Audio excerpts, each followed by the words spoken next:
I found myself in a pickle after a drunken boss coerced me into hitting on a Latin woman. My Spanish is terrible, but I innocently parroted what my boss told me. Pareces una puta, which I later learned means you look like a slut. Pareces una puta. Suddenly, the air around us froze. Immediately, a slap flew from the woman. You really suck at Spanish, huh? That's hilarious. My boss wasn't just laughing at my humiliation. He was filming it on his smartphone. When I woke up the next day, my phone was bombarded with notifications. You're famous worldwide now. You're done for. My name is Mike. I'm a typical average office worker at a small to medium-sized company in New York. I describe myself as a diligent guy, reliably getting through work.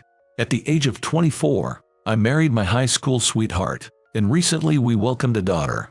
Although I'm occupied with work, I've been leading a fulfilling life, both personally and professionally.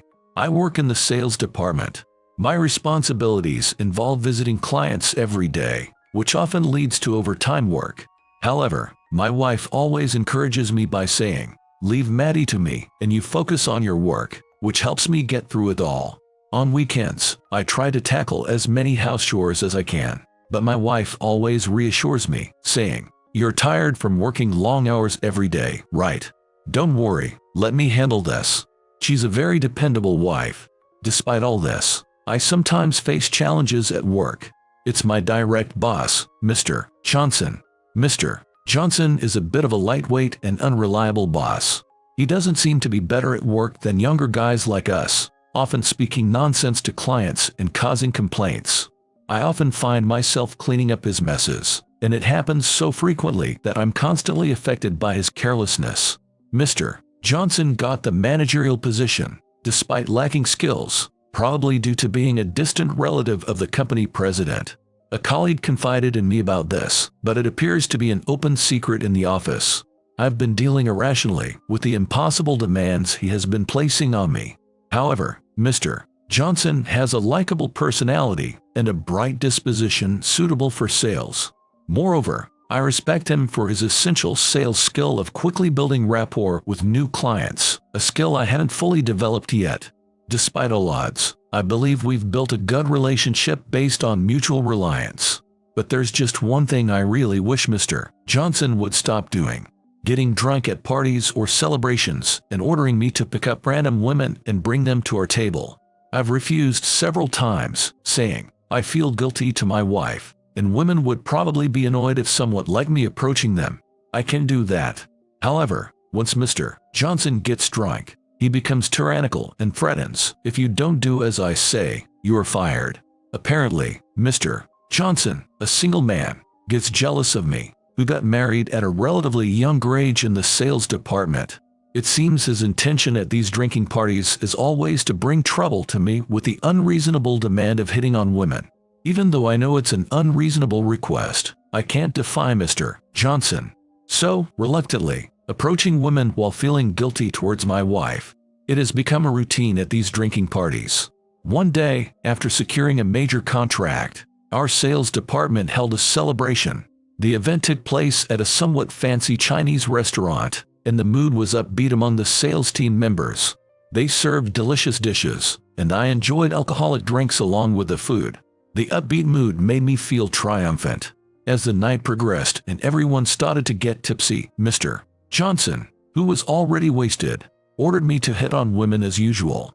Upon hearing his order, I felt as if I were dragged down from the wonderful world to the real one, or something akin to a rebellious urge influenced by alcohol.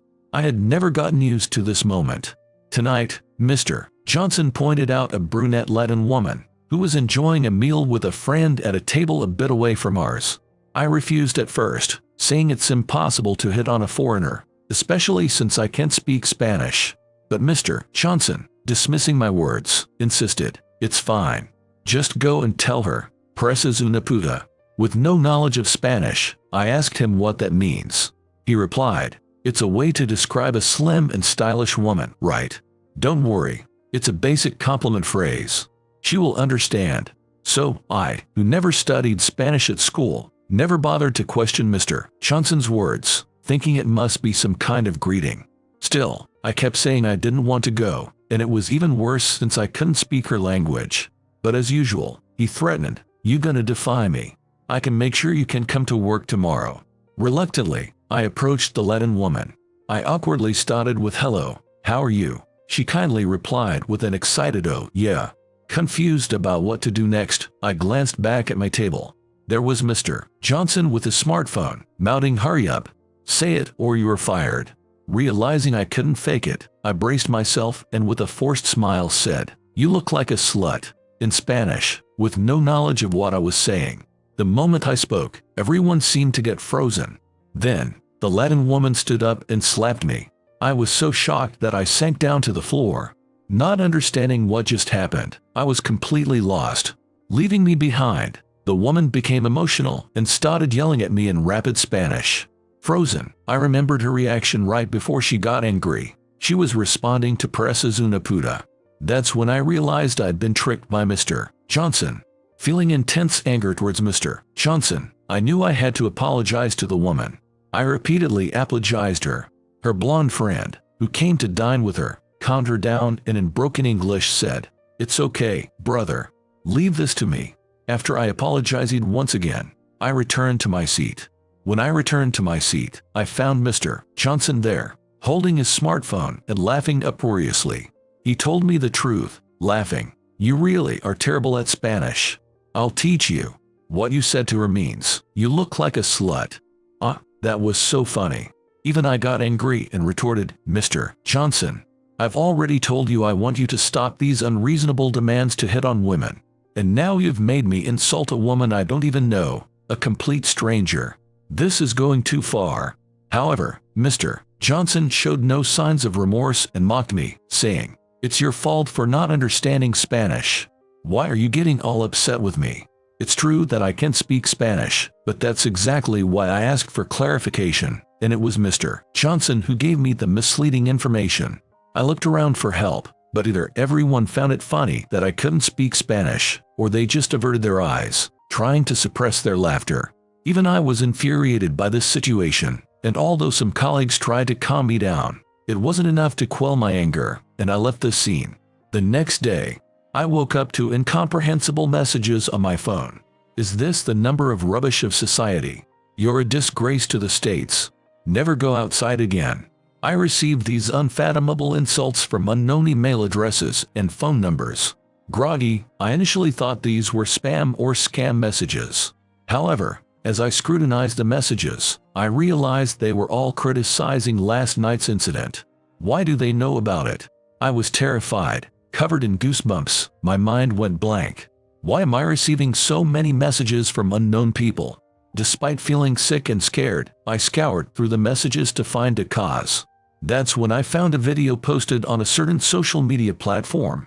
It was a short video, only a few seconds in length, capturing me getting slapped by the foreign woman after saying an inappropriate phrase in Spanish. The comments section was filled with harsh criticisms such as "a disgrace to the American people," "a stain on the face of the States." There were messages in foreign languages, which I couldn't read. The video was uploaded anonymously on social media. However, there was no blurring or pixelation on myself, the woman, or the restaurant to conceal our identities. That's it. I tracked down the address of this idiot. I found out the company he works for. Interestingly, their stock price is plummeting, quite hilarious. My identity was already exposed on the internet, including my real name, social media ID, address, and workplace. Fortunately, it seemed the foreign woman was only shown from behind, so her identity wasn't exposed. But my social media account was flooded with basing messages. The notifications just kept increasing instead of decreasing. I turned off all notifications, but the situation had already spiraled out of control. Friends are calling me to confirm if it's me, but I couldn't dare to answer the phone due to the numerous calls from unknown bashers. I explained the situation to my wife and borrowed her phone to contact a close friend. I told them that I was deceived by my boss into saying those words, and the video was edited to emphasize the incident. However, I sincerely apologized to the woman. Unfortunately, the video is already on the internet, and my personal information, such as my phone number, is out there as well. Because of this, I hesitate to make calls. I asked my friends to spread the word that it was a setup and a false accusation. Lastly, I informed them that my phone is in chaos, so I can't be reached. Despite the morning chaos, I went to work to confront Mr. Johnson. Due to the video on social media, my company had been exposed, and by the time I arrived, there were onlookers who had probably seen the infamous video gathered at the company's entrance. Unable to enter through the main door in such a situation, I went in through the back door. The office was in chaos. The receptionists and call center agents were overwhelmed by inquiries and prank calls. As a result, shortly after I arrived at the office, I was summoned by the president and executives to explain the video. I informed them that the video footage was from yesterday's incident, that I had been deceived by Mr. Johnson, and explaining that he was the one who filmed it and uploaded it on social media. After dully hearing my desperate plea, they responded, "All right, we understand your point. Let's discuss this with Mr. Johnson as well." Subsequently, Mr. Johnson was also summoned to join the discussion. Immediately, the president and executives addressed Mr. Johnson, asking, "You're aware of the video featuring your subordinate, Mr. Wayne, aren't you? He claims that he was deceived by you, and the video was recorded at that time. Is this true?"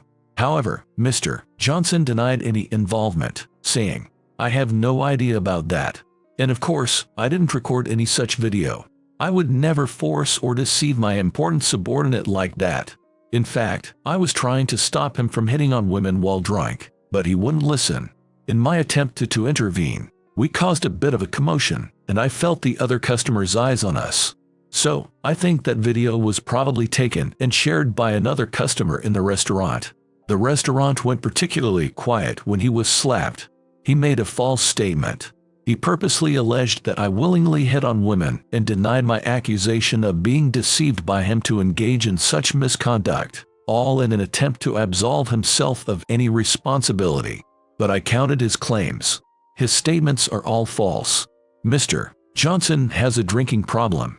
Every time he drinks, he never fails to pressure me into these unreasonable demands. It's not just an isolated incident from yesterday. It's a recurring pattern. I've pleaded with him to stop, but he threatens to fire me if I don't comply, and his demands have been escalating. This is the result. Mr. President, if you call the sales department employees who regularly join us for drinks, they can confirm the truth. I appealed to the president and executives, but the president, perhaps wanting to protect Mr. Johnson, who is a distant relative, deflected the issue and suggested that the real problem was my behavior. Even when I argued that I was deceived by Mr. Johnson, they responded, "Even if you were deceived, the problem is that you didn't avoid the situation and acted on it. Did you really believe Mr. Johnson could fire you on his own? Besides, your lack of basic Spanish knowledge is also a problem. Why didn't you verify it yourself instead of just listening to him? Ultimately, it's your fault, and your actions have caused trouble for the company and affected our work." I was sternly reprimanded. Indeed, I must bear some responsibility for my lack of knowledge. However, I couldn't accept that Mr. Johnson's tyranny was being shifted onto me as my responsibility. I tried to argue further, but ultimately, I couldn't go against the president. I was held responsible and ultimately dismissed from my job. Dejectedly, I returned to the sales department and began to pack up my belongings at my desk. Mr. Johnson, who returned a bit later, approached me with a laugh. As soon as he saw me, he mocked, "You were ridiculous till the end. Now you're exposed not just in the States, but worldwide. You're finished." Infuriated by Mr. Johnson's unrepentant attitude, I confronted him. "Mr. Johnson, I'm fired now, so let me speak plainly. You've ruined my life with your lies and fabrications. I have a wife and child. How are you going to make this right?" Yet, Mr. Johnson, showing no sign of remorse, replied with a laugh, "You should take responsibility for your own actions. What are you going to do? Resort to violence? That would really ruin your life." He even added disdainfully, "The problem is that a low-level employee like you brags about being married and having kids, as if your life is so fulfilling. You really are a fool for not understanding such basic things." No matter what I say, he never seems to understand. Considering the ongoing circumstances in the office, there is no chance for me to win. I felt the urge to yell out in anger. but doing so would only prove that what Mr. Johnson said is correct and truly ruin my life. In the end, there was no other option but to resign. There was nothing I could do. I left the company with a heavy heart, feeling helpless, losing my job and facing difficulties in finding new employment. I worried about how I would support my family. I wondered how I was going to provide for my wife and child from now on. As these thoughts troubled me on my way home from the office, I found unfamiliar people surrounding my house. I immediately hid, feeling a renewed sense of fear from the impact of social media. I managed to enter my house unnoticed through the back. Already informed of the situation, my wife anxiously asked, "Are you okay?" It seemed that while I was at work, onlookers who had seen the video gathered in front of our house. At first, they threw things and yelled, "Societal trash! Come out!" But my wife, remaining calm, called the police, and the commotion subsided. However, even then, the onlookers didn't leave. They didn't do anything further, but stubbornly stayed in front of our house. The police apparently told us, "We can act if there's actual harm being done, but if there isn't any, there's not much we can do." This left us in a situation where we couldn't even leave our house. If this situation persists, our daily lives will surely be greatly affected. Anyway, I have to tackle this situation immediately. First, I need to get my wife and child to a safe place. With that thought, I told my wife to stay at her parents' house. I checked the surroundings again through the back door and left the house as if fleeing in the night. I then escorted my wife and child to the train station. "What are you going to do now?" she asked. As I bid farewell to my wife, I put on a brave front and said, "Don't worry, the frenzy on social media is always intense at first. It'll probably settle down in a week. I'll manage somehow until then." With these words meant to reassure her, we parted ways for the time being. As I approached my home, I was frightened by the increased number of onlookers and couldn't enter my house. Instead, I sat dejectedly on a bench in a nearby park. Though I had reassured my wife earlier, I felt desperate, wondering what to do next. That's when a mysterious blonde woman appeared and approached me, saying, "There you are."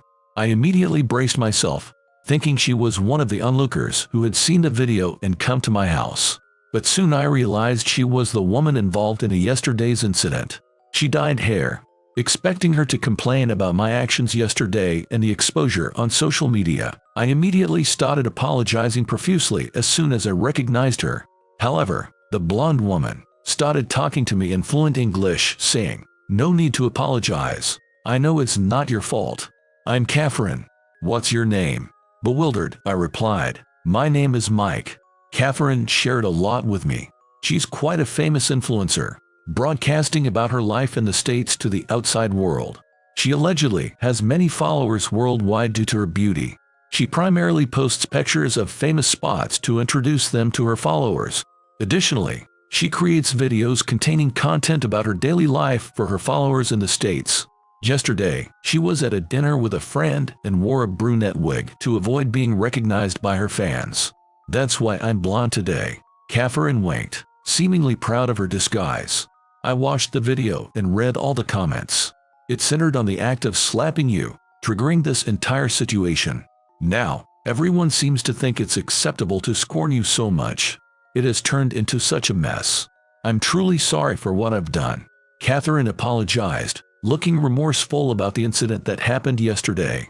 As Catherine had nothing to apologize for, I hastily said, "Even though I was deceived, I was the one who made the disrespectful remark. I'm truly sorry for my insulting words and for making you upset." With that, I apologize once again. "Yet," Catherine said, "you were deceived by a friend, right? You obviously didn't seem to know what you were saying, and I realized it when your friends burst into laughter as you returned to your table. Also, I should have been more composed because I was aware that your friends seemed quite intoxicated, and I know those people would do something terribly embarrassing under the influence of alcohol. Furthermore," she said, "I can't stand people who betray their friends like that. I regret I slapped you now. I should have listened to your side. I'll help you stand up to your enemies." With that, Catherine took my arm. Though I was confused and overwhelmed by her words, Catherine pulled my arm and led me away. She didn't seem bothered at all. Once we reached the main street, she hailed a taxi and pushed me to the back seat, directing the driver to our destination. Inside the taxi, I was still in a state of confusion. We ended up at a law office. Here's my legal advisor. They help me a lot in the States. Being an influencer involves a lot of tricky situations, so I rely on them frequently. Catherine explained with a smile as she introduced me to her lawyer. The lawyer, already briefed by Catherine, seemed to understand my situation. I understand your difficult situation. Leave it to me. I specialized in social media-related legal matters. The video has been posted anonymously by an individual, so we definitely have a winning case. With the lawyer's solid assurance, I began to feel hopeful. After signing a contract, the lawyer promptly started handling the case. A few days later, I visited the company with a lawyer.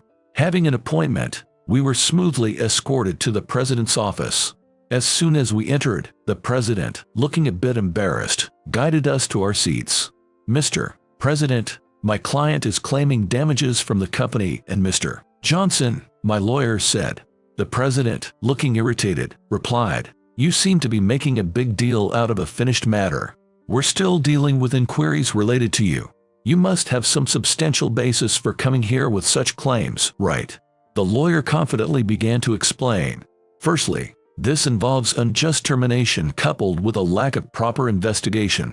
If the company terminates its employee, due process should be strictly followed. Additionally, the company is obliged to provide severance pay. However, in my case, none was complied.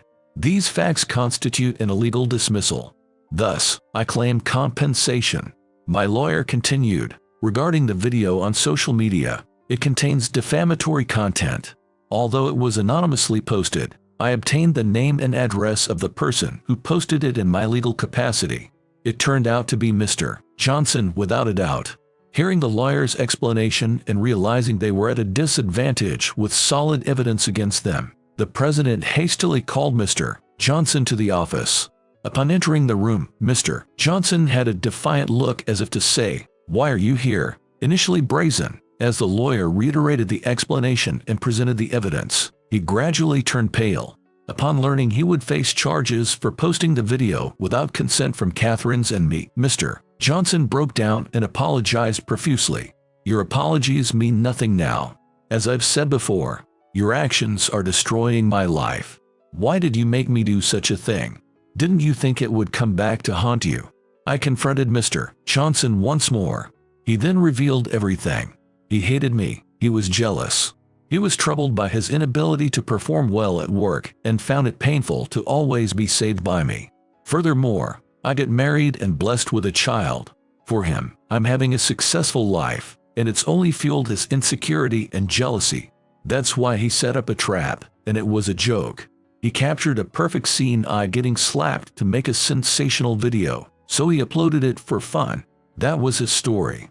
The lawyer interjected, "You claim it was just for fun, as if you meant no harm. However, you must have felt guilty when you posted that video anonymously. Your actions clearly had malicious intent and are unforgivable." Mr. Johnson had no room for rebuttal. "If you agree to the settlement we propose, we won't take this to court," the lawyer said. When he uttered those words, Mr. Johnson and the president hung their heads in defeat. Realizing that a hopeless lawsuit would only tarnish the company's image further, the president refused to go to court. Consequently, Mr. Johnson and the company agreed to pay the compensation demanded by Catherine and me. The legal action against the video spread on social media was swiftly handled by the lawyer, gradually leading to its resolution. Additionally, Catherine, in her new video, explicitly explained the facts surrounding the incident, informed the viewers that the man in the video was, in fact, a victim. He was forced to utter such an insulting phrase even though he didn't understand its meaning. Furthermore, she cautioned the viewers against making jokes that could harm others. Thanks to her message, people lost interest in the incident. Later, I met with Mr. Johnson to sign the legal documents regarding compensation for damages. Then I told him, "I know you are often casual in your approach and given leeway due to being the president's distant relative.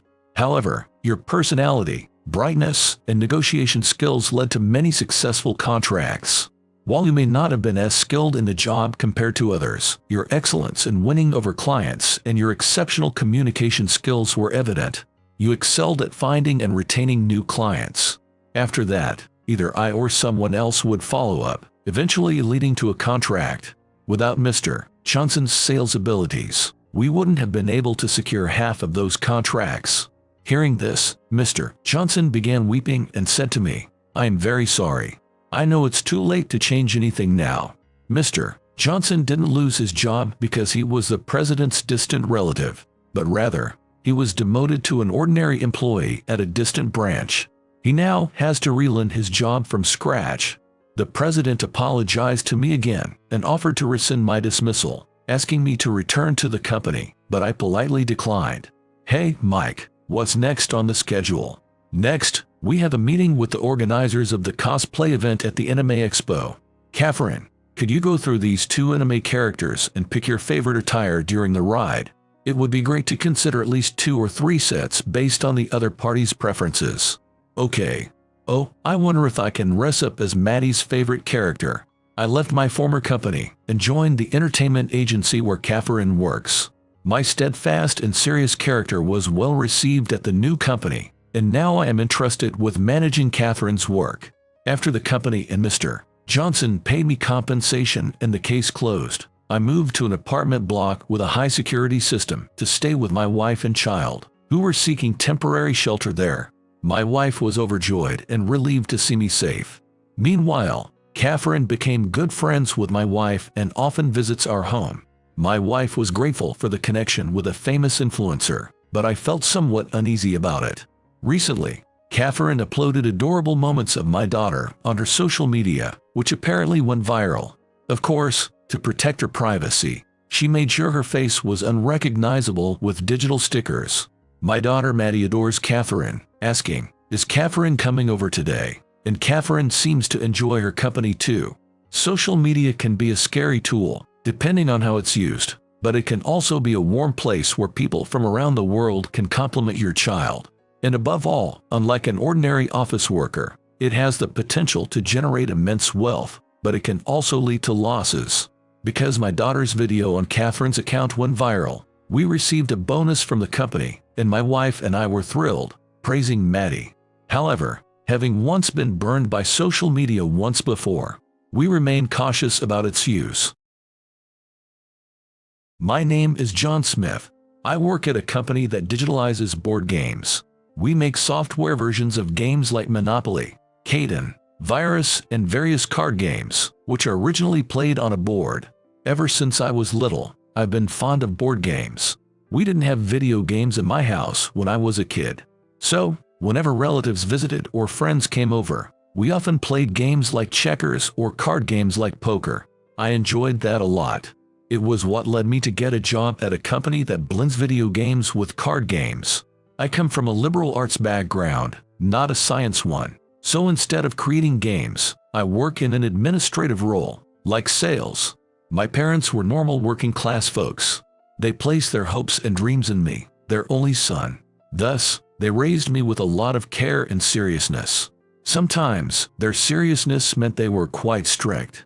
One of their rules was no video games and no comics allowed. While I wasn't forbidden from reading comics or playing games at my friends' houses, we never had any video games or comics at home. My parents were a bit old-fashioned, believing that games could damage the brain. They thought comics were corrupting, and that playing games all the time would turn you into a game addict. They had these ideas. Even though I knew several friends who were whizzes at games but still had great grades, and just because someone was good at fighting games didn't mean they were violent. I didn't see any causal relationship there, so I often found myself puzzled by my parents' views. But their beliefs were firm, and no matter how many times I said, "That's not true," they wouldn't be convinced. And then they would say, "John, we're saying this because we care about your future." When they put it that way, I couldn't argue back. I knew they weren't saying these things out of hatred for me, so I wasn't particularly upset. They cared about me in their own way, just with different values. So, I never disliked my strict parents. In fact, I quite liked them. Being an only child, I wasn't sure how to interact with kids my age at first. When I started going to kindergarten, I preferred home and was scared of kindergarten, but my parents never scolded me for that. "You'll have fun once you make friends," my mom would patiently say to me. crying, and scared of going to kindergarten. While my parents were generally strict, they rarely yelled or were needlessly angry. My dad was intimidating, though that was only when I misbehaved or did something I shouldn't. They never scolded me when I was behaving. However, I grew up with a mindset, be good, and my parents will be nice, misbehave, and they'll be scary, leading me to overly worry about being the good child to avoid their displeasure. So, when my parents said, no games or no comics, I eventually backed down, and even if I wanted to learn karate, if they said, it's dangerous, you'll get hurt, or it's like fighting, I would eventually give in, even though I thought it was just their prejudice. To make my parents happy, I focused all my energy on getting good grades and being praised for my test scores, turning into a child who only concentrated on academic achievements. My parents used to say, physical education won't be useful in the future, and it doesn't matter if you're good or bad at sports once you become a company employee. Just stay healthy enough. That's all you need from exercise, they would advise. I loved being active and playing with my friends, so I felt sad when they said that. However, I became hooked on chess after my dad bought me a set one day, and I started playing it all the time. This kind of game, like chess, sharpens the mind. A sharp mind leads to a good job with a high salary in the future. My dad said, "Is that what happiness is?" I asked. "Yes. With money, you can have anything," he replied. Looking back, I realize it was a very biased way of educating, but under my parents' somewhat skewed love, I grew up well. I started playing chess with my dad, and as it wasn't enough, I began playing checkers and card games like poker. With friends, I played easier to understand games like checkers and poker. And with my dad or grandfather, I played chess. That's how I grew up with analog games. I also played games like Scrabble with relatives, and sometimes character-themed card games. My parents didn't like them much, saying, the designs are childish or they look like comic drawings, but when I insisted, saying, it's popular at school, please, they sometimes agreed to buy them. Video games, which I could only play at my friends' houses, were very interesting. But unlike my friends who could practice at home, I, who could only play at their houses, was naturally worse at games than them. So, my friends would say, John is not good, so just watch. That's what I usually heard. I used to wonder, if there's a game that makes me think, would my parents buy it for me? Back when I was young, computers were just becoming common, but there wasn't the abundance of information we have today. So, while I might have found brain-teasing puzzle games if I had looked, I was unaware of their existence. And even if my parents knew about them, they never told me. Gradually, I started buying books with puzzles, crosswords, and such. If it was something like that, my parents would sometimes buy it for me when we went shopping together. By the time I was in the upper grades of elementary school, I began to prefer books of word puzzles and quizzes. Some of my friends were not just into games but also started having smartphones, but as expected, my parents forbade me from getting one.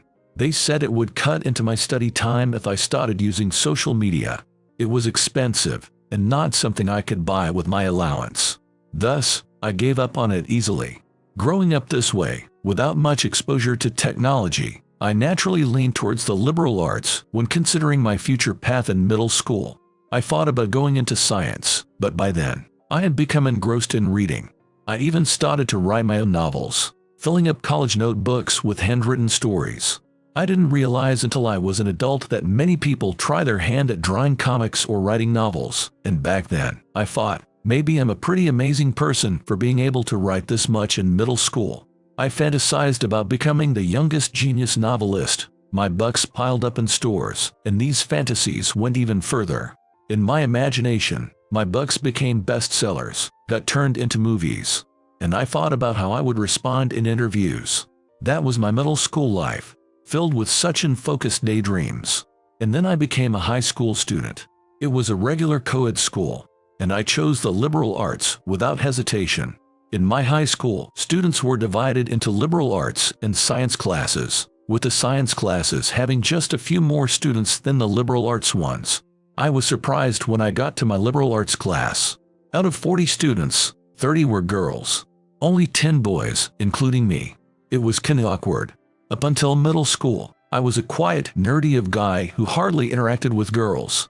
I enjoyed talking about the novels I read with other quiet, nerdy guys. So, suddenly being in a class where boys were outnumbered by girls made me feel uneasy. I never expected the gender ratio to be so skewed. Conversely, in the science classes, the ratio was about 30 boys to 10 girls.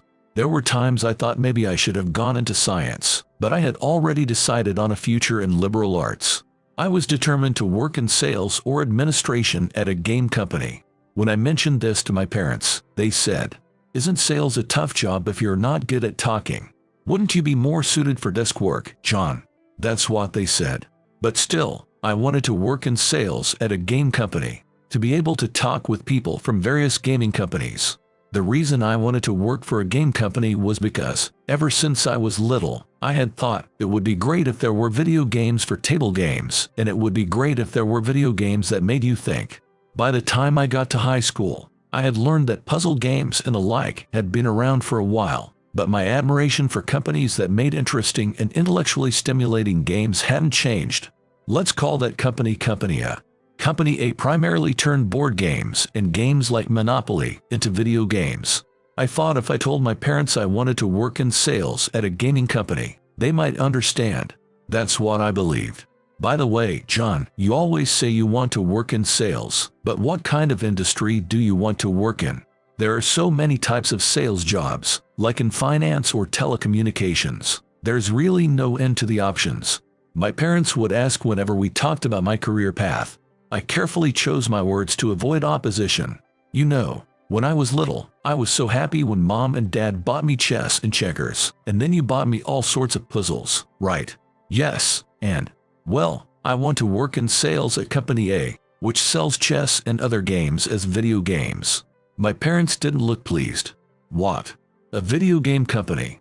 Forget about such a fickle industry. They opposed, as I had expected, but I wasn't discouraged. When I was younger, I held back my desires to avoid being disliked by my parents. But when it comes to employment, I can't just agree with everything they say. But it wasn't worth having a fight akin to cutting my parents off just to have my way. So, I opted to convince them in a way that would make them agree. It was my first real attempt at a sales pitch. I was now selling the idea of working at Company A to my parents. If I failed, I'd humbly accept that I wasn't cut out for sales and would join a stable industry, as they suggested. Sitting at a desk, I spoke with sincerity. The reason I've managed to maintain good grades is because, from a young age, you both taught me the fun of using my brain with games like chess and checkers. Nowadays, kids are moving away from analog and towards digital games, something you both know, right? Yes, we do. So, I believe the area is shifting to digital. I want to sell intellectually stimulating games that children and young people can get passionate about. I think I spent about an hour persuading them. Initially, my parents were not receptive, but eventually, they seemed to be swayed by my enthusiasm and agreed. Finally, I was able to go to college with my parents' approval and got hired at Company A. Since I aspired to be in sales, I was assigned to the sales department right from the start. There, I met someone significant. Mr. Johnson, the GM. Johnson had impressive sales records and was intelligent, having graduated from a prestigious university. He was exceptionally skilled in speaking. He had a knack for choosing pleasing and persuasive words. A kind of talent, I thought. He secured deals one after another with his eloquence. He became a GM at an unusually young age. The president of the company seemed to hold Johnson in high regard, almost always agreeing with what he said. He probably thought it would be troublesome if Johnson was displeased AMD moved to a competitor. In my 3 years since joining the company, I sensed this dynamic. Since the president behaved this way, other employees often acted in ways to stay on Johnson's good side. Being disliked by Johnson could be risky since he had some connection to the president. One might even be driven to resign if cornered by the president and his entourage. With this in mind, everyone seemed to have become yes-men to Johnson.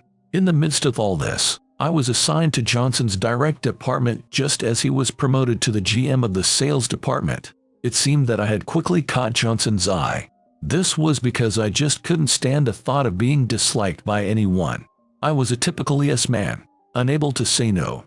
As a result, I was always burdened with unreasonable tasks and menial work by Johnson. It was during this time, "Hey, John, you're coming with me for the consultation tomorrow, right?" that he said to me. I was taken aback by his sudden request and could only respond with a yes. "The negotiation tomorrow." "Yay, that's right. Hey, you've printed documents for me several times, haven't you?" I was often tasked with printing documents and other trivial tasks for Johnson, but I never really checked the contents. I mean, it didn't seem right to scrutinize other people's work too closely. If it were someone in my team, sharing work details would be necessary, but my superior's documents might contain confidential information. So, I hadn't looked closely at the contents. "Why are you looking at me like that? You haven't checked the contents of my documents." "No, I haven't." "You're really slow. Tomorrow's deal is worth 20 million. You know the game company Anderson, right? It's a consultation with them. 20 million. Hearing the amount, I was astounded. "Why would you involve me in such an important negotiation?" "Because you're convenient," he replied. Probably he thought I was useful as a yes man and fairly efficient at my job. "Got it. Be at our company's meeting room B at 9 a.m. tomorrow." "Understood." I responded to Johnson and quickly checked the details for tomorrow's negotiation. And the next day, wow, a wide world awaited me. The weather forecast had indeed predicted snow for today, but it had accumulated impressively. I had set my alarm to wake up an hour earlier than usual, thinking it would be bad to be late for the negotiation. I left home an hour earlier than usual, hurrying to catch the bus, walking briskly on the sidewalk in my snow boots. That's when it happened. The screeching sound of brakes, followed by a loud thud. A car had overturned on the road behind where I was walking. Where I lived was a rural mountainous area, with hardly any cars or people around. I hurried to the car. I helped a woman out of the vehicle. Fortunately, the female driver didn't seem to have any major injuries and came out of the car. "Are you okay?" I asked. Then, the woman said, "I'm fine," she said, brushing back her long hair. Seeing her face, my heart skipped a beat. She was incredibly beautiful. At first, I thought she might be a celebrity or a model. But since I didn't recognize her, she must be an ordinary person. Regaining my composure, I spoke to the woman. "It's dangerous here. Let's move away a bit." Fearing a fuel leak from the car, I supported her as we moved away from it. The car had mounted the sidewalk, so a traffic jam seemed unlikely. But the more I looked at her, the more beautiful she seemed. She was about 5'3", with a slender figure and a small face. Her long hair was glossy and well kept. Noticing me staring intently, she looked at me with a puzzled expression. Well, it seems like you're not hurt, but you know, with car accidents, sometimes the pain comes later, so we should probably call an ambulance, and the police too." "I'm so sorry." No, it's okay. The driving conditions are tough with all the snow." I had chains on, but it seems it got stuck. The road appeared uneven, which probably caused her to slip and crash. I made her sit nearby and called the police and an ambulance. Both arrived shortly after. The woman had introduced herself as Anderson. I ended up accompanying Anderson in the ambulance. While Anderson was being questioned by the paramedics and having her blood pressure taken, I made a call to my company. Thinking about the heavy snow and the likely traffic issues causing delays or absences, I waited for someone to answer the phone. "Hello, this is John." "Hi, John. What's up?" "Sorry to bother you, but I've just helped a driver who slipped off the road. There's no one else to accompany her, so I'm going to stay with her. Could you let them know I'll be a little late?" "I'm really sorry." "Sure." After hanging up, I reflected on the situation. There was a 20 million deal happening, but my role was minimal, just being an extra body and carrying stuff. I had gone through the documents the night before, but there was no plan for me to present anything. It was a minor role to be called in at the last minute, but accompanying the woman in front of me seemed more critical. Her life could be at stake. So, I waited, ready to assist in any way I could, and then boarded the ambulance with her. "I'm so sorry. It was my carelessness," she apologized. "No, the weather played a part too. Just focus on your health right now," I reassured her with a smile. She seemed very apologetic throughout. I stayed until her checks were completed. It turned out she had recently moved from another state and wasn't familiar with the area. I don't have many friends here. My parents are still alive, but not nearby. So I really appreciate your help. Thank you. It's nothing. I hope your tests come back clear. Well, I should be going. I was about to leave when she spoke again. Could I have one of your business cards? She asked. Then she added, Oh, I didn't introduce myself, did I? I'm sorry. My name is Catherine Anderson. I'm self-employed, so I don't have a business card. Oh, I see. Thank you for letting me know. I took out a business card. My name is John Smith. Oh, from Company A. She recognized. Are you familiar with it? That's great to hear. After a brief conversation, I left her hospital room. It was already 1 p.m. The negotiation must have ended by now. I went straight to Johnson's office as soon as I arrived at work. As expected, Johnson was furious. What is this nonsense? Are you taking your job as a professional lightly? He blurted out. I apologized wholeheartedly. I am extremely sorry. Regardless of the circumstances, my absence from the negotiation was a fact. It was inevitable that I would be reprimanded for it. I could have left Anderson there and come to work, but I chose not to. However, I had no regrets about my choice. I didn't want to be so callous as to leave someone who might be injured, but being scolded for taking this job lightly is something I can accept. You're probably lying about helping the driver of a slipped car, right? I know it. You just overslept, and because of the heavy snow, the transport was paralyzed, and you gave up on coming to work, right? You just didn't want to bother, right? You thought you could get away with it by blaming it on a slip accident, which are common in heavy snow, right? You fool. I deeply regret being late. However, the accident was real. Shut up. Don't lie to me. If you had just admitted to oversleeping or missing the bus due to the snow, I might have considered it. But you made up a ridiculous excuse. It's not an excuse. Regardless of the snow, I left my house early to not be late for the important negotiation. Shut up. Liar. You're fired. Fired. I was shocked. I had braced myself for a severe reprimand or for not being given significant tasks for a while, but the sudden termination was dizzying. Wait, please. Firing me is too much. Shut up. I've already talked to the head of HR. We're just waiting for the president's approval. I admit my fault for being late, and I truly regret causing any inconvenience. There were others who were late or absent due to the heavy snow. They weren't reprimanded, and I was being singled out because today was the day of the negotiation. I understood that, but being fired seemed excessive. Shut up.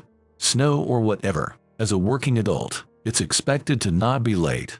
If heavy snow is expected, it's common sense to make arrangements like staying at a hotel near the office the night before or leaving home an hour earlier in the morning. And what did you do?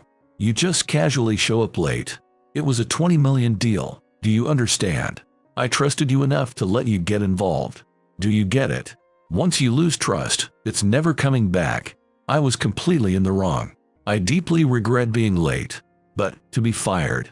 Shut up. You're fired. Get out. I was declared fired just like that.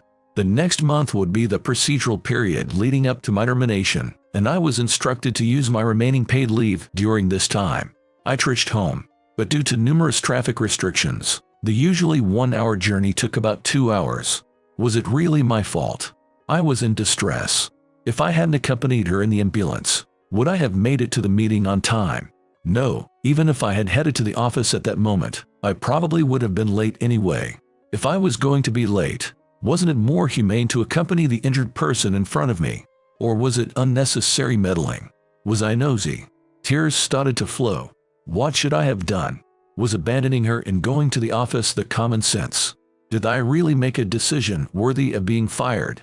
But, even though her injuries were minor, she had hurt various parts of her body. There was also the possibility that she had hit her head. Leaving someone like that alone. I couldn't find an answer no matter how much I thought about it. I finally reached home. I didn't feel like changing clothes, eating, or even taking a shower. I just flopped onto my bed. Usually, I'd never lie on the bed without taking a bath first. But at that moment, none of that mattered. And so, I fell asleep, weighed down by a heavy heart. The next morning, I turned on the TV aimlessly.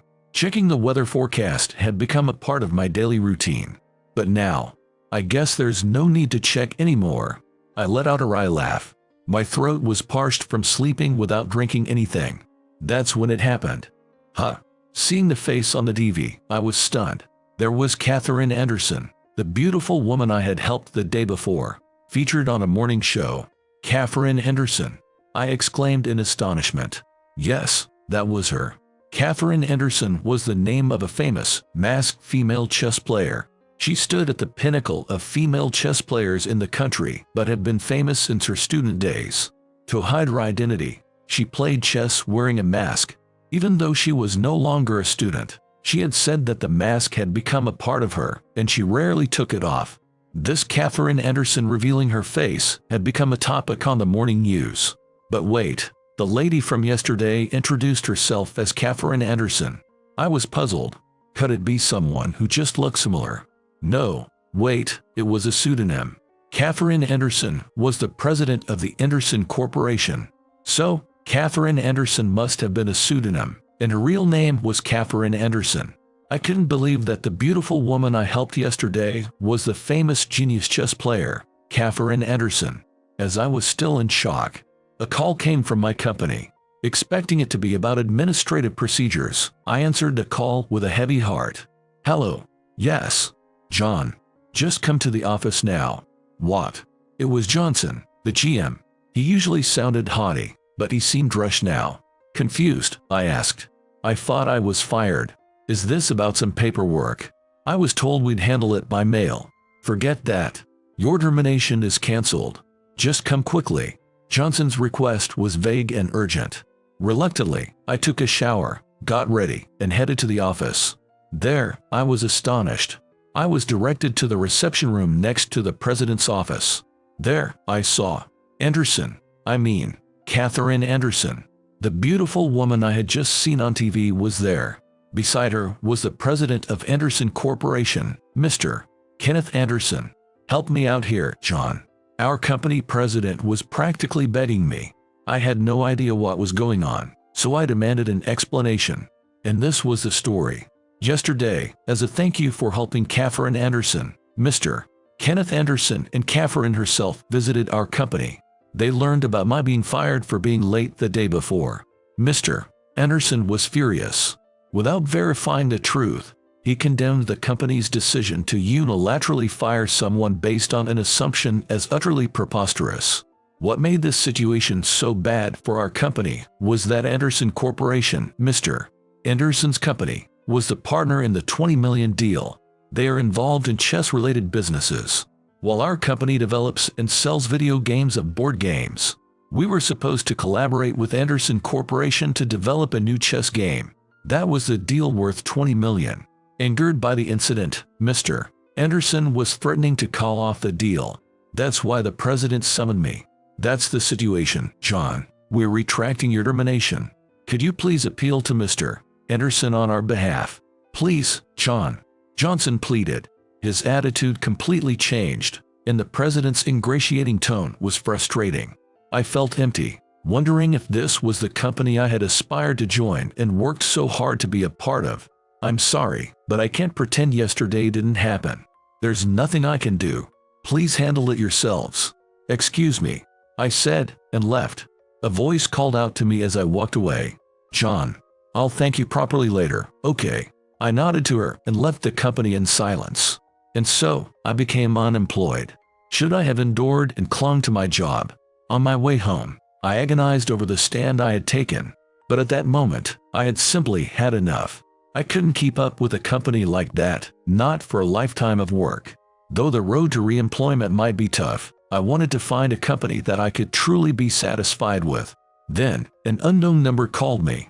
I answered. Hello, this is John. It's Anderson. It was Catherine Anderson. What could she want? Thank you for earlier. I'm sorry for what happened. It's my fault you got fired. Her apology over the phone sounded sincere. I could tell that her apology was not just a formality, it was sincere.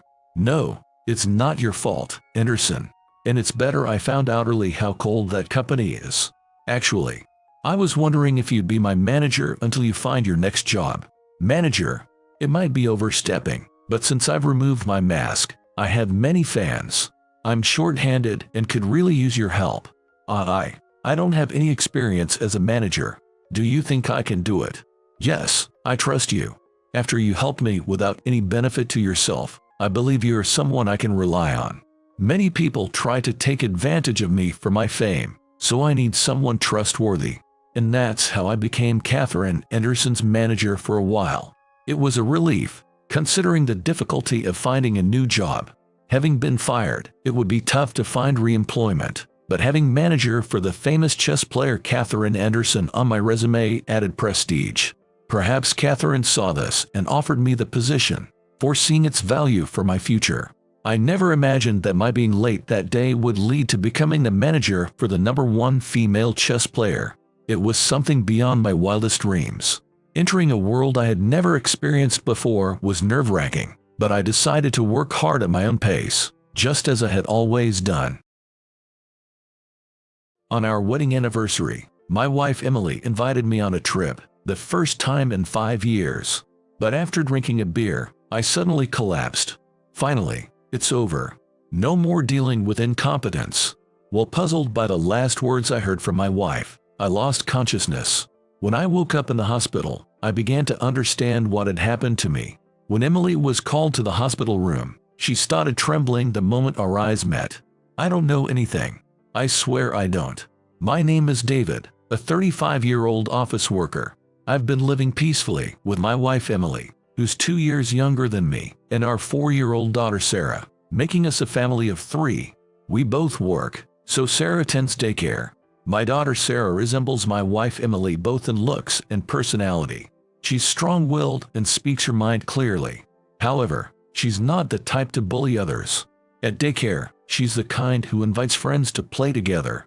The daycare teachers tell me that Sarah's tall and athletically gifted, which has naturally positioned her as a leader among her peers. Emily's tough, a go-getter, respected at work.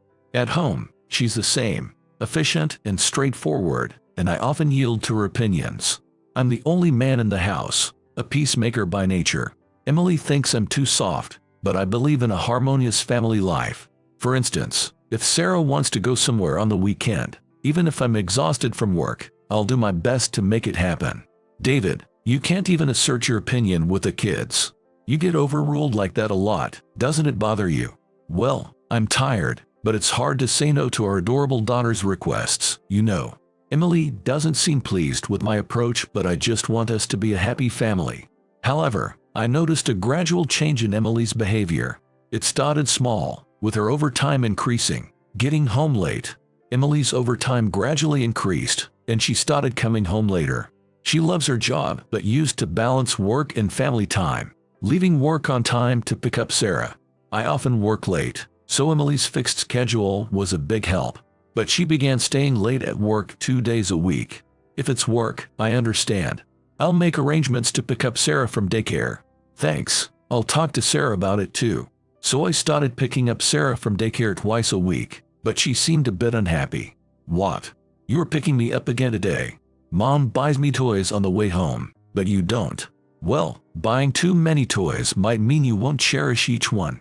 I reasoned, thinking about Sarah's education and deciding to limit the number of toys we buy. But Emily tended to indulge her more, buying whatever she wanted. Despite Sarah's complaints, Emily's overtime didn't change. And then, the situation worsened. Emily's overtime was going to increase even more. The number of work days stays the same, but my overtime hours are increasing. I know it's a hassle for you. Sorry. Oh, really? I don't know the details of your work since we're at different companies, but please don't overdo it. Deep down, I was concerned that Emily was working too much, but seeing her apologize with a guilty look whenever she burdened me stopped me from expressing my dissatisfaction. I wanted to support her hard work, so I accepted this new routine. However, after 3 months of continuous overtime, I couldn't help but wonder about her work situation, and I decided to ask her directly. It's been 3 months of this. Is it going to continue? What exactly are you working on? I asked, hoping for some family bonding, but her response was unexpectedly harsh.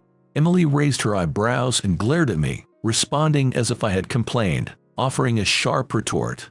You wouldn't understand my work, David. I'm just doing what's assigned to me. Is there a problem with that? Emily's sharp reply took me by surprise. I had only asked in a casual manner, not expecting such an angry response. I wasn't criticizing her work. I just wanted to understand why she had to stay late so often. I know you're working hard, I said. Then don't complain. Emily, still not having let go of her anger, crossed her arms and stared at me intently. I'm concerned because both I and Sarah miss you. I thought maybe you could come home earlier more often. Sarah really looks forward to you picking her up from daycare. Oh, the pickup. Trying to convey Sarah's feelings, I described our daughter's usual demeanor, but Emily's reaction was unexpected. She looked at me with a coldness I'd never seen before and muttered, "She's not looking forward to me picking her up. She's just waiting for the toys I buy her." Her words stopped me in my tracks. I couldn't believe Emily, who adored our daughter so much, would say something like that. My weak rebuttal that Sarah wasn't just after the toys fell on deaf ears. I don't think she's just after the toys. I weakly counted, unable to say more. I never imagined such words coming from Emily, who adored our daughter, so similar to herself, so much. Seeing my silence, Emily delivered a final blow. "I'm working overtime because your salary is low. At least take care of Sarah and help around the house." With that, she left the room as if closing the chapter on our conversation. That moment, I finally sensed something was wrong. My salary wasn't high, but we'd never struggled. More than that, it seemed like the increased overtime had changed Emily's personality, and I was at a loss. 2 more months passed, and things got worse. Emily was staying late almost every day, and there were days I couldn't pick up Sarah due to work. During those times, I had no choice but to leave Sarah in extended daycare. I knew that being at daycare late affected her meals and bedtime, which wasn't good for her health. Yet, with work not going away, I felt helpless and anxious, unsure of what to do. And on top of everything, Emily started going out alone on weekends. Until recently, our weekends were for family outings, listening to Sarah's wishes, shopping, or dining together. But lately, Emily often says, "I'm tired from work, so I want to go out alone today," and leaves the house around noon. Sometimes she claims, "I have to work on the weekend," or "I'm tired from working late yesterday. Can you keep it quiet?" She started to avoid both Sarah and me. For Sarah, who already endures her absence on weekdays, it's heartbreaking that her beloved mom doesn't play with her even on weekends. Her sad face, clinging to my knees, is a painful sight. "Is Mom not playing with me again today? Is she that busy with work?" she asks. I couldn't stand seeing her sad, so I started taking her out by myself. Worried she might get bored with just me, I sought help from my parents and took her to community events, trying to compensate for the reduced interaction with Emily. But while watching Sarah's smile, I couldn't help but think something was very wrong. Emily's change in behavior was too sudden, too extreme. If this indifference towards the family continued, it could lead to a crisis. I felt an urgent need to talk to Emily and resolve this. But before we could address these issues, the incident happened on a certain weekend, on a certain holiday. It was our wedding anniversary, and unusually, Emily was home in the morning. My parents, aware of my distress, offered to take Sarah overnight, giving us a chance for some uninterrupted time together. Just as I thought about discussing our situation, Emily unexpectedly suggested, "Since your parents are taking care of Sarah, why don't we go on a trip?" It must have been the first time in half a year that she spoke to me so cheerfully. Remembering that I hadn't seen her smile since she started working late, my initial happiness turned into confusion. Despite my bewildered reaction, Emily continued brightly, almost as if she hadn't noticed my hesitation. "Since Sarah was little, we couldn't really go on a trip peacefully, right? I found a nice place we can go to. Let's do it." "Are you sure? Even on a holiday, won't you get work calls?" I couldn't help but ask, as recently, Emily had been leaving the house even on holidays and nights for work. But Emily laughed it off. "It's okay. Your parents are being considerate, giving us a chance to unwind. And David, you've been taking care of Sarah so well. I want to thank you." Saying that, she began packing for both of us. In no time, we were ready, and she whisked me away on the trip. It had been 5 years since our last trip together, before Sarah was born. Going on a trip on our wedding anniversary felt like returning to our honeymoon days, and I was happy. Recently irritated with work-related matters, Emily seemed like a different person, joyfully enjoying the scenery and meals.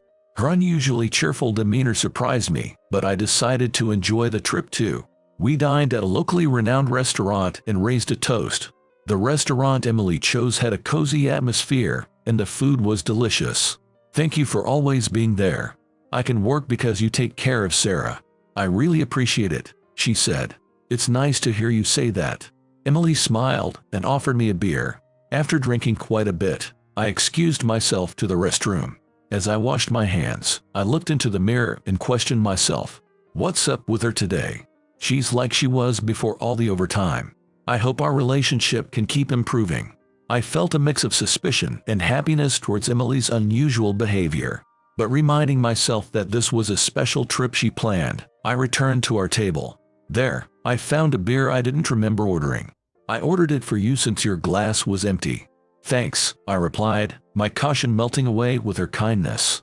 Seeing my wife Emily smiling warmly at me, the lingering caution I had held onto started to melt away. I decided not to doubt her goodwill anymore, and I drank the beer she offered. I wondered how long it had been since we last got along this well. Relaxed and letting my guard down, I ended up drinking a bit too much. I got really drunk since I wasn't particularly good with alcohol. Emily kept encouraging me to drink, even though she usually would stop me. By the time we left the restaurant, I was heavily intoxicated, barely able to walk without her help, and overwhelmed by sleepiness. I'm sorry, I might have drunk a bit too much. It's okay, are you all right? I'll get us a cab outside. As my vision swayed, I tried to maintain consciousness but soon reached my limit. My head felt light, and my sense of time became blurry. Then, I'd finally lost consciousness. At that moment, I heard Emily say, finally, it's over. No more dealing with incompetence. The next day, I woke up in an unfamiliar room, lying in bed. The white ceiling, curtains, and sheets suggested it was a hospital. The first to notice I was awake was my father-in-law, Michael. He looked into my face with tears in his eyes. David, you're awake. Don't worry, you're in a hospital.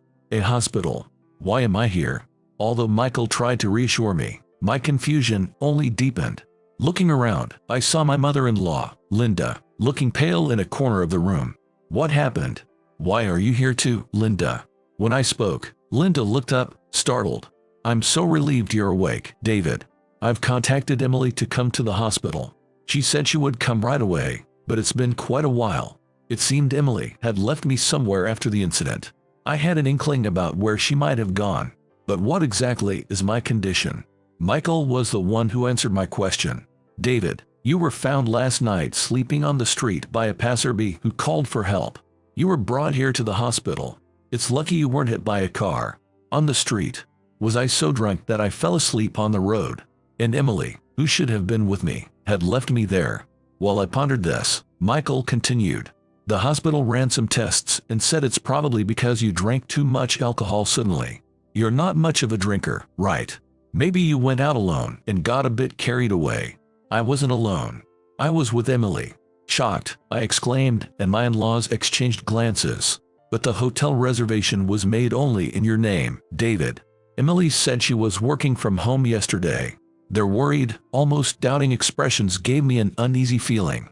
Emily was certainly with me, so why does it seem like I was alone? Fortunately, someone found you quickly, so the alcohol has been flushed out of her system. The thought of what could have happened if a car had come by while you were asleep is terrifying, Michael said. But where is Emily? I left her a message on the answering machine, saying you were in trouble and she should come quickly. Linda sighed. Hearing this, I remembered Emily's last words to me. Finally, it's over. No more dealing with incompetence. Could she have intentionally left me? But why? There were many mysteries in Emily's behavior, but I couldn't confirm anything without talking to her. It turns out that while I was incapacitated, my parents had continued to take care of my daughter. No wonder why they weren't in the hospital room. Just then, the door of the hospital room burst open, and someone rushed in hurriedly. Is David dead? I heard he was in trouble. Emily's voice sounded, and the curtain around my bed was flung open. Her loud entrance caused my in-laws to frown, and Emily's face appeared between them. In the moment our eyes met. Why are you alive? You shouldn't be well. Emily turned pale and began to tremble violently as she screamed. I don't know anything. I swear I don't. Emily, chattering her teeth and still trembling, left a parting remark and then, with shaking knees, quickly left the hospital room. She left the room quickly, shaking, brushing off her parents' attempts to stop her. Afterward, we tried calling her repeatedly, but she never answered. My in-laws apologized profusely as I stayed another day in the hospital for tests. I was finally able to be discharged from the hospital the next day. Surprisingly, I felt fine despite being left on the street after drinking heavily. My in-laws stayed with me and took care of the paperwork and other necessities, making me feel even more indebted to them. Receiving such extensive care made me feel even more apologetic. After being discharged, I immediately went to my parents' house to see Sarah. It felt like a reunion, even though we'd only been apart for a few days. While my daughter was happy to see me, I asked my parents to look after her a little longer. I had something important to settle. I headed to a particular apartment to confront the situation. Taking a deep breath, I rang the doorbell and heard a female voice from inside. Recognizing the familiar voice, I clenched my fist. "Who is it?" "It's me, David." Hearing my name, there was a commotion inside, sounds of things being knocked over. After a moment, Emily opened the door. She was pale as a ghost, staring at me in disbelief. "How did you find this place?" Her first words to her husband after such a long time. "I should know where my wife's affair takes place," I replied loudly. Emily, looking around nervously, motioned for me to lower my voice. "Then let me in. I want to talk to the person you're having an affair with directly," I declared loudly. Seeing this, my wife, sweating profusely, seemed to resign to the situation and reluctantly let me into the apartment. It was a bit forceful, but necessary to prevent her from escaping. It was a complete victory for my strategy. Inside, I found the other man, supposedly Jason. I knew about this apartment and the name of the person my wife was having an affair with because I had hired a detective agency to investigate her infidelity. Jason, unlike me, who was quiet and serious, seemed like a bold type, wearing flashy open-collared shirts and lots of jangling accessories. This was our first direct encounter, but the documents from the detective agency had described him as pushy and shameless, and certainly, having an affair with someone else's wife was brazen in itself. In both appearance and character, he seemed to be the complete opposite of me. Emily, still pale, asked hesitantly, "Are you all right? Your health?" "Yeah, healthier than I realized," I replied. I was forced to drink beyond my limits and left on the street late at night by Emily. I had many questions, but first, I answered hers. "The hospital ran tests. I'm perfectly fine. But why did you leave me on the road, risking an accident?" "I don't know. You went on a trip alone, got drunk, and fell asleep on the road," she desperately explained. "Really? But the people who reported me said they saw a woman resembling you leaving the scene." "That's..." Emily avoided my gaze, sweating profusely, but I had no intention of stopping my pursuit. "And I remember something. When I was left on the road, I briefly woke up." "What?" she exclaimed in shock. I was slowly recalling the events of that night. That night, after drinking beer, I suddenly felt overwhelmingly sleepy. At one point, I managed to open my eyes. To my surprise, I found myself lying on the road. Realizing the danger, I tried to stand up, but I couldn't muster any strength in my arms and legs. What should I do? I need to stand up, I thought, but my body felt as heavy as mud, and I couldn't move from my prone position. The last thing I remember thinking with my fading consciousness was the danger I was in. After being taken to the hospital following the report, the hospital found it suspicious and contacted the police. That's when they checked the surveillance footage from the restaurant, I explained. My wife and Jason visibly tensed up on hearing that. The police investigation revealed that the restaurant security cameras had captured both of us dining together.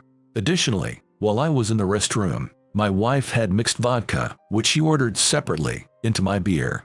This explained why I got so heavily intoxicated.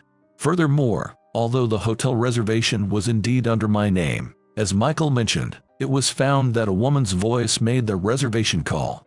Does that ring any bells? Confronted with my question, my wife's knees shook and she collapsed to the floor. There's no evidence that I did such a thing. Your call history on your cell phone tells a different story. It clearly shows you called the hotel to make the reservation, I counted. Moreover, surveillance footage from the nearest station to the hotel confirmed that my wife and I had arrived together, but she returned home alone. As I recounted these details, my wife, still pale, clung to my feet. I admit I made you drink more, but in the end, you were fine, weren't you? So, you can forgive me, right? I sighed deeply at her selfish reasoning. How could I accept such a half-hearted apology after she had put my life in danger? Why did you want to get rid of me? Were you planning to remarry that man, Jason, after getting rid of your incompetent husband? When I lost consciousness, Emily had said, "No more dealing with incompetence." I wanted to know her true intentions as I continued to confront her. My wife, who had completely lost her usual assertiveness, opened her mouth with difficulty. It turned out that she planned to get rid of me to collect insurance money and then remarry Jason, living lavishly with the proceeds. I was fed up. "You're so weak-willed. Even a 4-year-old can outsmart you. You're so incompetent. How could you ever advance in your career?" she said. That was her motive, a luxurious life for herself at the expense of my life. It seems my wife planned this entire incident solely to lead a luxurious life for herself, but my wife doesn't understand. The truth is, I wasn't manipulated by my daughter. I was indulging her wishes because I love her. My wife, absorbed in her affair and neglecting our daughter, could never understand my feelings. Was Jason involved in this plan? Yes, he bragged. A woman like her is wasted on a loser like you. I was going to take her off your hands, but you just had to survive. Jason's mindset matched my wife's. You plotted quite a dangerous scheme after having an affair with another man's wife. So what? We may have made you drink, but it was only an attempt. There's no proof of any insurance plan, so you can't do anything to us. To Jason, who was ranting arrogantly and spitting in agitation, I calmly informed him of the situation. I recorded this conversation on my voice recorder. I'll be filing a police report. Seeing the voice recorder I pulled out from my chest pocket. Jason also collapsed beside my wife with a thud. I'll also be suing for adultery. If you have any excuses, now's the time to say them. This recording will be heard by my lawyer and used in the divorce proceedings. Can't be. My wife, still pale-faced, looked at me with a vacant, unfocused gaze, unable to meet my eyes. I just hated our modest life. Your serious nature, always fussing over our daughter's toys, was pathetic. She met Jason, a supplier at her company. They quickly became involved, and she wanted to divorce me for him. She lied about working overtime to go on dates, and over time, she came to the conclusion that she wanted to leave me and remarry Jason. I should have divorced you before cheating. I'm sorry for this messed up order. Please divorce me. I'll give you custody of Sarah. I want to marry Jason. What are you saying on your own accord? You're just pretending to apologize, but in reality, you're just saying you don't want our daughter. I declared I would sue for adultery and child support. She couldn't escape her responsibilities as a parent, even if she relinquished custody. I won't settle out of court for this incident. You'll face the consequences of your actions. As I said this, my wife finally broke down in tears. After witnessing that, I turned to Jason. You've been acting like you're not involved, but you're going to get arrested by the police too. Get ready to pay a hefty sum for the affair compensation, I said sternly. Jason, too, seemed speechless and collapsed to the floor. I then submitted the voice recorder evidence and the report to the police. My wife and Jason were taken into custody. They were likely facing serious charges. Before the sentence was finalized, I divorced my wife. I secured custody of our daughter and had her pay the child support and compensation in a lump sum. My wife's savings didn't cover it all, so it seemed my in-laws stepped in to pay the rest. They felt terribly about the incident and offered to cover it, not for Emily's, but for my sake. Emily promised to repay the full amount once she was out of prison. Jason, coming from a wealthy family, paid his compensation in full. After this incident, his family disowned him, leaving him without anyone to turn to. He and my ex-wife might remarry and struggle together to repay the debt. As for me, I decided to move back to my parents' house with my daughter. It's a bit farther from my workplace, but we live there with the support of my parents. My daughter's harshness, reminiscent of her mother, gradually softened. She became more understanding and stopped demanding toys excessively. I hadn't yet told her the full story of what happened to her mother. Planning to do so when she's older. Whether she'll want to reconnect with her mother is uncertain. but I hope she continues to grow up honest and kind. I intend to continue cherishing and loving my family. My name is Adam. After becoming a working adult, I married the woman I met and have been blessed with a daughter, leading a happy life. However, now that my daughter has become a middle schooler, my wife has gone on a trip with her friends for a break. Spending time alone with my daughter is a rare occurrence, maybe once every few years, so it feels strangely tense. Besides, I can't cook at all, so as I'm wondering what to do for dinner, my daughter makes a request. Papa, I want to go to that teppanyaki restaurant we visited with Mama, but we only went there for Mama's birthday. It's not the kind of place you go to on just any day. Isn't today special because it's just the two of us? Who knows if we'll have a day without Mama again? Well, maybe you're right. Let's go. Please, Papa. All right. I know it's not ideal, but I can't say no when my daughter pleads like that. So, I ended up getting talked into going to a fancy teppanyaki restaurant that we usually only visit for special occasions.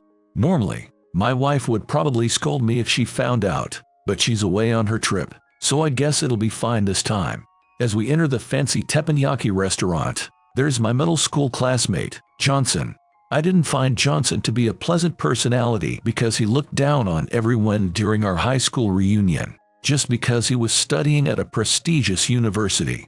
I tried to pass by without being noticed, but just at that moment, he turned around and saw me. Adam, is that you? I thought I was familiar with your face. Hi, long time no see. Papa, do you know him? He's a classmate from my middle school days. Adam, you have a daughter, huh? Nice to meet you. I'm Emily. Surprised to see that the daughter of a low-educated person like Adam is so well-mannered. Johnson hasn't changed since then. He's still the same as he was. He's still arrogant and looks down on me. This is exactly why I didn't want to be noticed. You don't have to say that in front of my daughter. Besides, my education level has nothing to do with her. Low education means low income, right? Surprising you can provide a satisfactory education. Do you enjoy looking down on people so much? I can understand a feeling of being looked down upon. Could you explain it explicitly to someone highly educated like me? As he says this, Johnson just keeps laughing. It seems more like he just wants to mock me rather than truly understand. Being looked down upon in front of my daughter makes me feel pitiful. I try to change the subject to alleviate the situation a bit. By the way, are you married, Johnson? I don't believe in marriage. If I mention that to a woman, won't they all become interested in my social status? Don't you ever think about having kids? It's like having a mini-me, and it's a great feeling of happiness. Don't push your average Joe feelings on me. I have my own wonderful sense of life, and I don't need kids to be happy. Well, I'm not trying to push my feelings on you. Just wanted to say that this is another form of happiness. The happiness felt by someone with a low education doesn't resonate with me at all. I'm living a happy life playing around with various women. If that's what you think, that's fine. Johnson doesn't seem to take in what I'm saying, just outright dismissing it. He probably has no interest in what someone with a lower education than him has to say. He claims he's chosen not to marry, but I think it's more because of his difficult personality that no one comes close to him. Even at the high school reunion, no one initiated a conversation with Johnson. But apparently, he is unaware of the issue with his personality. Why on earth is someone with a lower income like you here at this fancy teppanyaki place? I usually come here only for special occasions, but I'm here today because my daughter asked. Oh dear, please don't push yourself to the limits. Some people find that sticking to supermarket meat is more practical. Having kids can indeed bring challenges. I think your perspective might change if you had kids. And I'm not here pushing my limits. Are your earnings half of mine, aren't you? I'm aware that graduates from colleges with that kind of academic level often end up in low-paid jobs. Moreover, having a child means additional expenses. You don't need to worry about that. And it's not half. While you may want to appear cool in front of your daughter, please don't lie. It's probably less than half of what I make. I don't know about your salary, but mine is enough to afford places like this. Then what only come here on special occasions? Must be because your salary is low. Stop with the pointless lies. No matter what I say, Johnson keeps responding in a way that shows he's looking down on me. I'm fine being looked down upon, but I can't accept that he won't even listen to what I say. If he's graduated from a prestigious university like the University of California, Berkeley, and works in a top-ranking company, I'd expect him to at least have a decent conversation. Thinking that any more conversation would only humiliate my daughter, I decide to leave Johnson's table. Well, we're going to eat, so see you around. Wait a minute, we've just reunited. Let's talk for a while. I don't have anything to talk about with you anymore. Sure, a low and a high-educated person don't have much in common, but we can still talk about our school days, right? Without even trying to understand what I'm thinking, Johnson rudely walks into the private room I reserved. My daughter and I were supposed to spend special time together, and I even reserved an expensive private room. It's disastrous. I'm running out of patience, but I don't want to raise my voice in front of my daughter. Reluctantly, I try to persuade Johnson. If you know we don't have anything in common, why not go somewhere else? Why bother talking to a low-educated person like me? Fine, I'll put up with talking to you.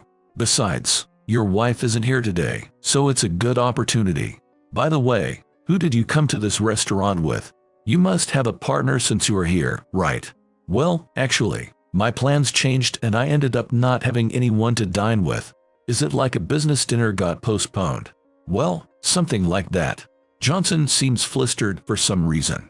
There's probably a different reason for his plans getting cancelled, but honestly, I don't care. All I want is to spend a happy time with my daughter sitting quietly next to me. If you don't have plans, why not go home? This room is reserved just for my daughter and me. I didn't order a course dinner for you. This is my favorite place. They'll make adjustments. Don't worry, I'll pay for my own, so I won't hurt your pool wallet. I'm getting really tired of his self-centeredness. I've reached my limit, so I decide to tell him straight. It's not about that. I want to spend time with just my daughter, so please leave. Raising your voice like that, typical of a low-educated person. That's why you'll never be part of the upper class. I don't aspire to be part of the upper class. Moreover, as you claim, if you are truly educated and competent, you should be more empathetic and considerate in your actions.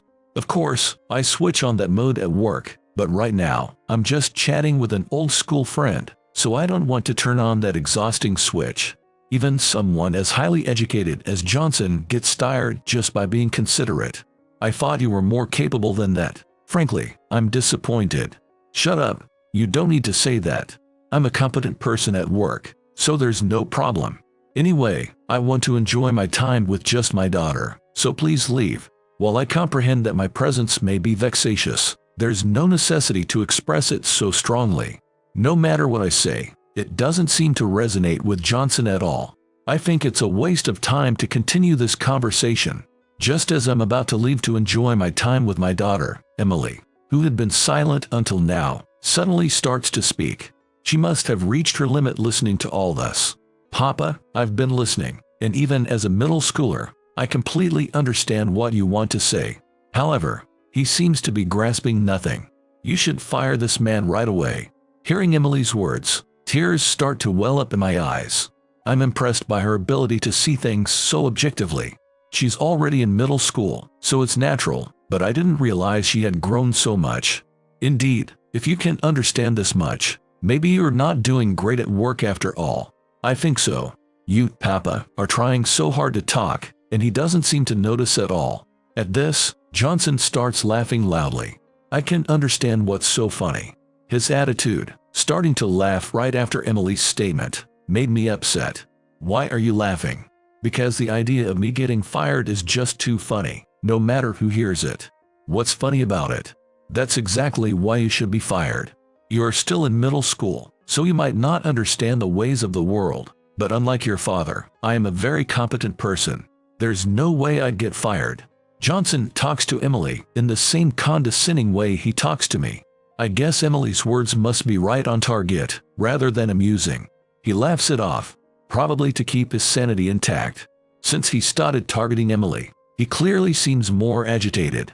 While you have a higher educational background than me, it's not clear how the world would judge us as individuals. That's right, just like Papa said. For now, I think Papa is more competent than you, and I want to follow him. Johnson laughs loudly again at this. That's because Adam is your father, naturally. In the eyes of the world, I'd be the one to fire at him. Laughing at a middle schooler's words so seriously suggests that you're struggling at work, aren't you? There's no way that's true. I'm a graduate of a prestigious university, a highly educated person. I handle any job better than anyone. To me, you don't seem like someone who can handle work that well. I still think you should be fired if you work in a company. Why do you think I should be fired, Emily? Just because I don't seem like a competent person to you. You're just guessing based on looks and vibes. What does a middle schooler know? Johnson seems really bothered by being called out by a middle schooler. If he were truly successful at work, he wouldn't take this so seriously. I guess he might not be doing as well at work as he claims. I said you should be fired because, like Papa once said, bad actions always come back to haunt you. I see. You remembered what I said. Why does that conversation lead to me getting fired? That doesn't make any sense. It's because you've always looked down on Papa. Emily's words gave me a surge of courage. She had bravely stood up for me, so I should stand up too. It's his fault for being low educated. I haven't done anything wrong. No, regardless of education, looking down and mocking others is wrong. Even with a high education, don't you understand that? Johnson, unable to respond to my words, stood there with a frustrated expression. He probably realized my point was valid and couldn't find a comeback. It seems like you understand that yourself. Knowing it's wrong and still doing it is the worst thing a person can do. You're cocky. After all, you're just a middle schooler. One shouldn't do to others what they wouldn't want done to themselves. At that, Johnson lost his patience and started shouting back. I was moved to see my daughter so mature and righteous. I had always known she was growing up well, but I didn't expect her to have such a strong sense of justice. I want to spend more time with her, watching as she continues to grow and mature. Both of you shut up. Always whining, despite being low educated and low income. Education is everything. I'm the most important because of mine. Holding on to that mindset won't do you any good. That's probably why you're not married. I'm not married because I choose not to be. If I wanted, I could marry anyone. I don't think anyone would want to marry someone like you. If it was someone kind like Papa, I think they could marry anyone. What do you know? You're just a middle schooler. There's a lot you won't understand until you reach adulthood. Anyway, your father is a failure. Johnson became so heated that he began uttering completely illogical statements. His response is so emotional that it's hard to believe he's highly educated. He must be really upset about what we said to him. The fact that he's so affected by what a middle schooler said to him suggests that he's not used to being spoken to like this. There's no need to say that much to a daughter. You're an adult. Don't get angry over something like that. I think people who call others failures can't be good people. After all, Papa and Mama would never say such a thing. You might not say it in front of Emily because it's a bad influence, but I'm sure you say it behind her back, being low educated and all. Why would I need to say something like that? I've never called anyone a failure in my life, and I've never even felt the urge to. You might want to look cool in front of your daughter, but lying isn't good. Papa would never tell such lies, would he? Unlike you, he wouldn't call someone a failure. Hearing Emily's words, Johnson seemed to realize how pathetic it was to argue with a middle schooler and fell silent. He must have regretted getting so heated and realized his mistake. After all, it's embarrassing to argue intensely with a girl more than 10 years younger. Anyway, I'm much more capable than Adam, so no matter what I do, I won't get fired. Geez, you really don't understand, do you? Well, it's fine, but you should grow up a bit. It's you who needs to grow up. While we were talking, other customers started entering the restaurant. I realized we might have been a bit too loud. But then, one of the customers entered our private room. I couldn't see the person's face well from where I was sitting, but as soon as Johnson saw them, his expression changed. Why is the CEO here? Turns out, the customer was the CEO of the company Johnson worked for. I came for a small business dinner. But why are you here? I had some business too, but it was canceled. So I thought I'd have dinner with an old classmate I happened to meet. He said he had a work-related dinner appointment, but for some reason, he is trying to hide from the CEO. His behavior was obviously odd, so I decided to delve deeper to uncover the truth. Didn't you say you had a dinner meeting, Johnson? Why hide that from the CEO? As soon as I said that, the CEO entered the room. I thought I recognized that voice. It's been a while, Adam. Mr. Taylor. I had no idea you were the CEO of Johnson's company. I was surprised to hear your voice, too. What a coincidence. Johnson looked puzzled, not understanding why the CEO and I were familiar with each other. He probably doesn't know why the CEO and I are on good terms. It's unexpected, so it's no wonder he's confused. Then, as if he had managed to clear his thoughts a little, Johnson interjects. Why is the CEO speaking in a modest manner to this guy? There's no need for you to address someone with such a low level of education in that manner. When Johnson said that, the CEO's face turned furious. What are you talking about? Adam is an executive at one of our major clients. Johnson was clearly caught off guard by this unexpected turn of events. It's understandable, considering he had been looking down on me, only to find out that I held a higher position. Mr. Taylor, I was keeping that under wraps. Oh, I'm sorry. I had no idea and just blurted it out. That's totally fine. Sorry, Adam, but if I didn't reveal your position, Johnson wouldn't stop his disrespectful behavior. Thank you for your consideration.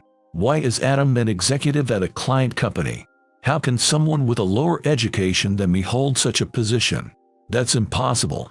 Just because you lied doesn't mean everyone else does. Besides, Papa is an important person at his company. How did it come to this? Johnson seemed unable to comprehend the situation, completely blindsided by the revelation. Indeed, Johnson has much better educational background compared to mine, but the world doesn't revolve around education alone. Johnson probably doesn't want to accept the truth. Seriously, I'm disappointed in Johnson for looking down on someone without even knowing who they are. I had high expectations for him as a professional, and it's a shame. Mr. Taylor, you may not need to go that far. From what I've heard, Johnson is highly educated, so he should be capable of performing well in a company, right? No, this guy is a burden to the company. He can do his job properly, and yet he's all talk, causing trouble for the other employees. Hearing this, Johnson tries to interrupt in panic. He must have a lot he doesn't want to be heard. Just a while ago, he was acting all high and mighty, but now he looks like a completely different person. Excuse me, sir. You can't say such things. I have the highest education in the company, and I excel in my work. Please review my performance and credentials properly. You came here for a business dinner today, right? That sounds like you're pretty capable. At that moment, the CEO starts laughing loudly. How come we let Johnson handle our business dinner? There must be some mistake. You lied to me. What's the real reason you come here? I can't say that. There's something going on. You're lying just to pretend you are more capable than me. Your character traits are truly hopeless.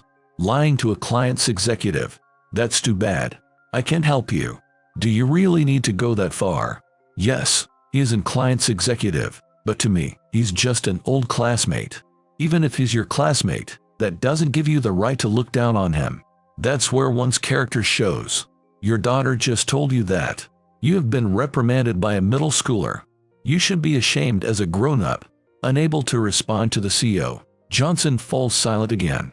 Now that all his lies have been exposed, he must be devastated. If I hadn't run into you here, none of this would have happened. If you act like that at work too, this was bound to happen sooner or later. I agree with Adam. Regarding this matter, I'll make sure this incident is noted in your performance evaluation. Wait, that's... Even Johnson, who had been so arrogant until now, seems helpless after being directly reprimanded by the CEO. He looks pale and desperate. I guess the situation has gotten more serious than what he expected and is out of his control. Everyone will feel the same naturally. Who could have imagined that looking down on a classmate would result in dragging down one's own performance evaluation score? Papa was right after all. What did Papa teach you? If you do something bad, it comes back to you. Teaching such words, you must be a good father. And remembering what you were taught. You are a very smart girl. I'm impressed. Seeing the CEO praise Emily warms my heart. Parenting is sometimes tough, but raising kids uplifts me, pushing me to keep going. Thank you for your encouraging and heartwarming words. I didn't expect her to grow up this much. I'm impressed too. I have many kids, and I understand how hard parenting can be. If you need anything, feel free to ask. Really. Thank you. Please take good care of Papa. If a cute daughter like her says that, I'd want to do anything for her. CEO, in light of her cuteness, could you please go easy on my performance evaluation? Why does her cuteness affect your performance evaluation? Don't take advantage of anything in your favor. That exact part of you will also be noted in your performance evaluation. I really don't like your cunning behavior. Oh no, if you had been sincere from the start, none of this would have happened. Johnson, maybe feeling ashamed after being told this by me, retaliates with all he's got. It's surprising that he's still reacting like this even after being told his actions will affect his performance evaluation. He really is an emotional person. I know that. But there are no do-overs in life. You might not understand, being someone like you. It seems you're not reflecting at all. I was considering being a bit lenient in the evaluation if I saw some remorse in you, but that's disappointing.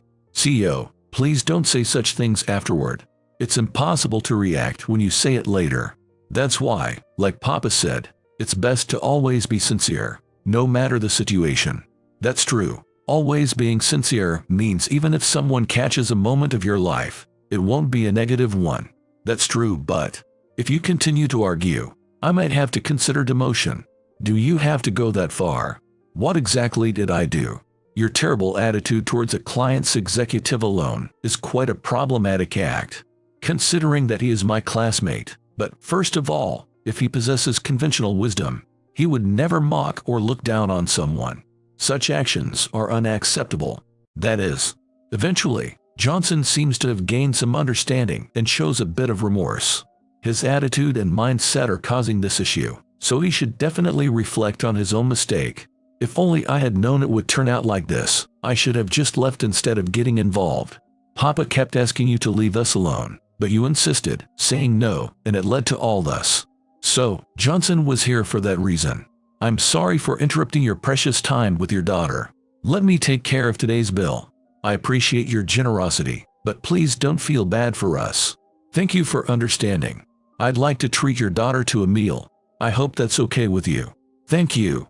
Emily spoke up first, so I accepted the CEO's offer. If I insist on paying my bill this time, it might cause him to lose face in front of them, I thought. I truly appreciate your offer, I replied. By the way, Johnson, you said you were here for a dinner meeting, but what was the real reason? Johnson now understands he can no longer be dishonest with the CEO and starts telling the truth. I was here to meet a girl I connected with on a dating app. However, after some casual conversation, she left. Hearing this, I couldn't hide my surprise. But you were just saying you didn't want to get married. Well, that's, just failing at dating and being too proud to admit it. Huh? That's right. Oh dear, you're nuts. You're lying through your teeth. We can tell whether you're speaking honestly or not. As a company, this is very concerning. If you want to get married, just be honest about it. Wanting to get married isn't strange at all. Honestly, when my dating match ran away, I thought I'd never get married. But seeing Adam and his daughter talk made me want to get married after all. I'm glad to hear that. Even if you've changed your heart, it won't lift up your performance evaluation score. Yes, I'm prepared for that. Johnson looks like a shell of himself. Having lost his dating match and expecting his performance evaluation to plummet, he must be feeling utterly dejected. I guess we're being a nuisance here, so we'll excuse ourselves. Sorry for the disturbance. No problem. Thank you for treating us. Please take care of Adam in the future. As I said that, the two of them left a private room. Then, as if on cue, my wife entered the room. Who were the people leaving this room just now? Just an old classmate I ran into and Mr. Taylor, a CEO I know. But why are you here? After parting ways with my friends, I checked my phone and saw a message from Emily saying, Papa is being harassed. Please come help. I'm sorry to have caused you worry like that. I just couldn't stand seeing you being harassed. He really made my blood boil. I had no idea Emily initiated that for me, so I felt a wave of happiness. At the same time, I regret letting her go through such a horrible experience. But anyway, no major issues now. Well, we're at such a nice restaurant. Why don't we enjoy some mouth-watering food? Sure, you know, the CEO who just left has offered to treat us today. You always work so diligently. He returned his gratitude to you in the form of kindness. Like you said, if you do something bad, it comes back to you, but if you do something good, that comes back too. That might be true. If you live your life doing good for others, people around you will treat you kindly. Then I'll make sure not to do anything bad and be kind to everyone around me. I'm glad to see how well Emily has grown up. Without the incident that happened to us today, I would have never realized it. The incident involving Johnson turned out to be a precious learning opportunity for my daughter. It provided us with a real-life lesson. I'm inspired to continue living a life that sets a good example for her.